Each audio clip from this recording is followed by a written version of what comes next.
Assalamu alaikum everyone. Welcome back to our channel, The Lovely Professionals. Today we will talk about verb and I have written some verbs which you can use to initiate your conversation.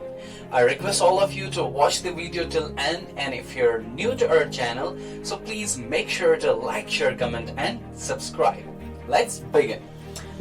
So the first verb, that is travel. यहाँ पे मैंने जो पहला word लिखा है, पहला verb लिया है, इट्स ट्रैवल. ट्रैवल का मतलब होता है सफर करना. ओके, तो इसकी सेकंड फॉर्म यहाँ पे लिखी है, it's travelled. Third form travelled और फोर्थ फॉर्म जो है इट्स ट्रैवलिंग. तो यहाँ पे एक और जरूरी बात जो मैं फिर से आज बोलूंगा कि जब हम वर्ब की बात करते हैं, किसी की तीनों फॉर्म सेम हो सकती है, जैसे इसकी तीनों फॉर्म सेम है, किसी की दो हो सकती है, या किसी की कोई तीनों डिफरेंट हो सकती है, जैसे नो, न्यू, नोन है यहाँ पे. लेकिन जब हम फोर्थ फॉर्म की बात करते हैं, this is always same.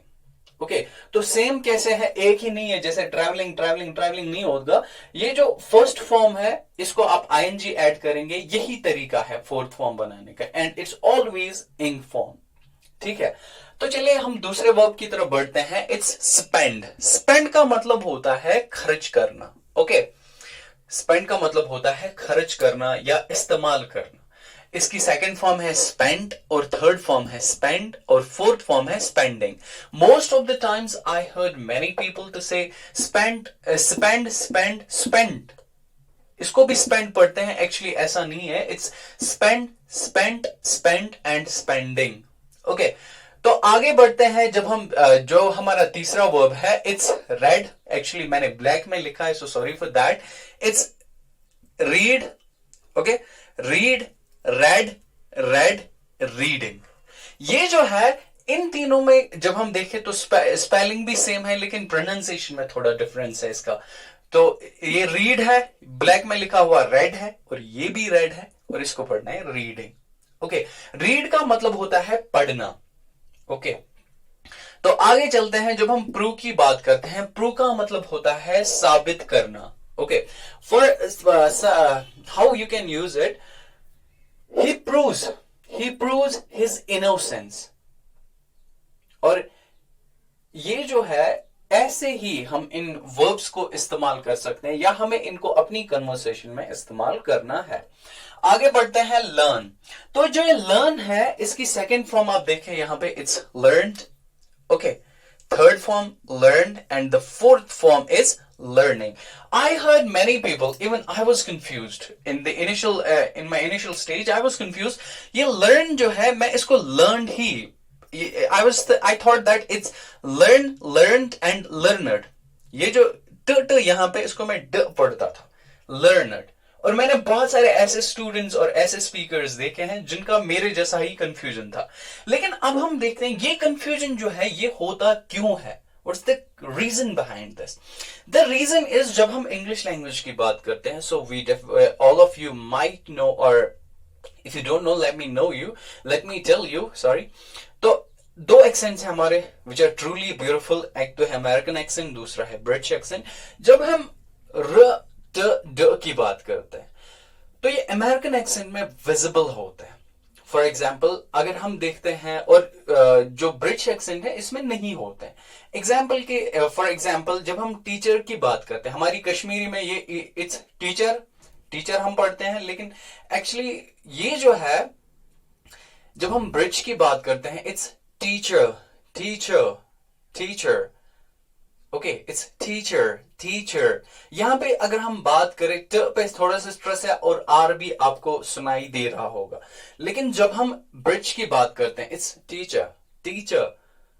When we talk about the American accent, it's car. I have a car. जो नहीं है, it's an example. I have a car. लेकिन जब हम ब्रिटिश की बात करते हैं, it's I have a car. यहां पे यहाँ पे ट ड र जो है, ये ब्रिटिश में नहीं पढ़े जाते हैं, विजिबल नहीं होते हैं. और जब हम अमेरिकन एक्सेंट की बात करते हैं, वहां पे डेफिनेटली ये ऐसे दिखते हैं हमें. तो दिस इज द रीजन. जब हम देखते हैं अमेरिकन एक्सेंट में, हम जब इसको सुनेंगे, फॉर एग्जाम्पल अगर अमेरिकन में इसको यूज किया जाए अमेरिकन एक्सेंट में, तो ये एग्जाम्पल ऐसे होगी. I have learned it earlier. तो बहुत सारे जो है, या हमें यहाँ पे ये जो ट है, इट रिजेंबल्स विद ड, that's why it's the confusion. हम लर्नड बोलते हैं, एक्चुअली इट्स लर्न, वो लर्न पढ़ते हैं और हमें कंफ्यूजन होता है ड का, लर्नड। तो यहां पे देखें, इट्स लर्न लिखा हुआ है, लर्नड, लर्नड और लर्निंग। आगे से लर्नड नहीं है, कोई नाउ कोई वर्ब ऐसा नहीं है learn, so it's learn, learned, learned and learning. आगे बढ़ते हैं और मिलते हैं इस हिसाब से। ये जो है इट्स मीट, तो ये भाई साहब मीट, तो इनसे मिलते हैं मीट। मीट की सेकंड फॉर्म है इट्स मैट, और थर्ड फॉर्म है मैट, और फोर्थ फॉर्म है मीटिंग। ओके, तो मीट का मतलब होता है मिलना। I meet my friend, he meets his friend. Okay, आगे बढ़ते हैं। इट्स द नेक्स्ट वर्ब जो हमने यहां पे लिखा है, it's hurt, and the third second form it's also hurt, and third form it's also hurt, और फोर्थ फॉर्म जो है इट्स हर्टिंग।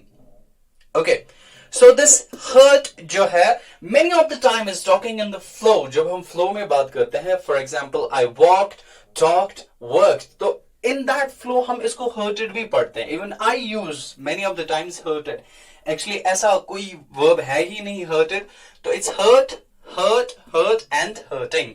तो इसको जानते हैं, एक्चुअली इसका मतलब ही जानना है। इट्स नो, नो का मतलब होता है जानना। एक नो है हमारा ये वाला नो, ये नहीं है लेकिन KNOW, ये नो है। ओके, इसकी second form new, and third form known, and the fourth form is knowing. और उसके बाद जब हम इन दो जो मैंने लास्ट में देखे, इनको आप अच्छे से देखें, ये जो है बहुत चालाक है। देखिए, सबसे पहले हम LIE यहां पे भी लिखा है, और यहां पे भी मैंने LIE ही लिखा है, और दोनों की प्रोनाउंसिएशन भी सेम है। कपड़े भी एक जैसे और नाम भी एक जैसे। अब काम देखें इनकी क्या। जब हम लाई की बात करते हैं, सेकंड फॉर्म से पता चलता है कि ये है क्या। प्रोनाउंसिएशन सेम है, स्पेलिंग भी सेम है, लेकिन मीनिंग जो है ये हमें पता चलता है जब हम इनको कंजुगेट करते हैं। By the way, sorry for this, अगर हम आपको कोई बोलेगा, अगर कोई आपको कहे कि please conjugate, can you conjugate this verb, तो इसका मतलब ये होता है कि इसकी फॉर्म्स बनाए। कंजुगेट का मतलब होता है, जो मैंने यहाँ पे फॉर्म्स बोली है, इनको ग्रामेटिकल लैंग्वेज में हम बोलते हैं कंजुगेशंस, और टू कंजुगेट द वर्ब मतलब इसकी फॉर्म्स बनाए। तो यहां पे हम देखते हैं, कमिंग बैक, इस लाई, लाइड, तो इसका मतलब हुआ झूठ। अब और इसका मतलब क्या है, लेटना।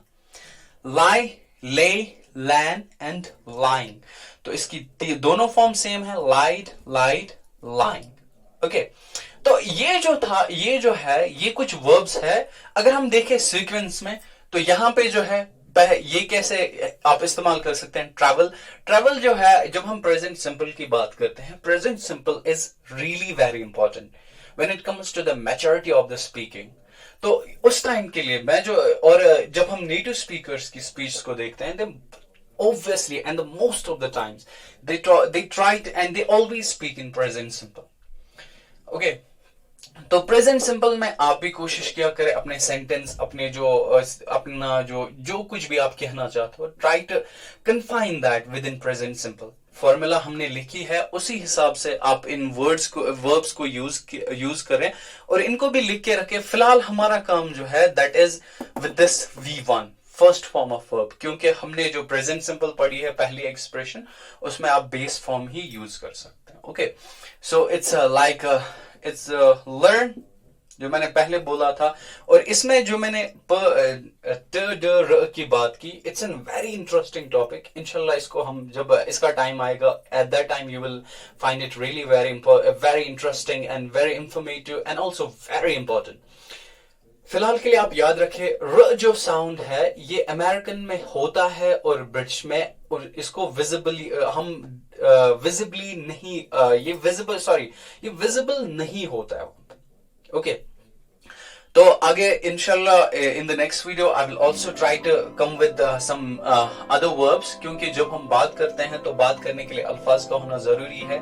वैसे ही हमारी इंग्लिश लैंग्वेज में हम उन अल्फाज को वर्ब्स बोलते हैं, तो वर्ब्स का होना बहुत ही जरूरी है। तो ये और पिछले 5 मिला के वी हैव 15 वर्ब्स, एंड इंशाल्लाह I will try to make it 30 और 20। तो उसके बाद हम आगे जो है सेकंड एक्सप्रेशन स्टार्ट करेंगे। Till that, stay blessed.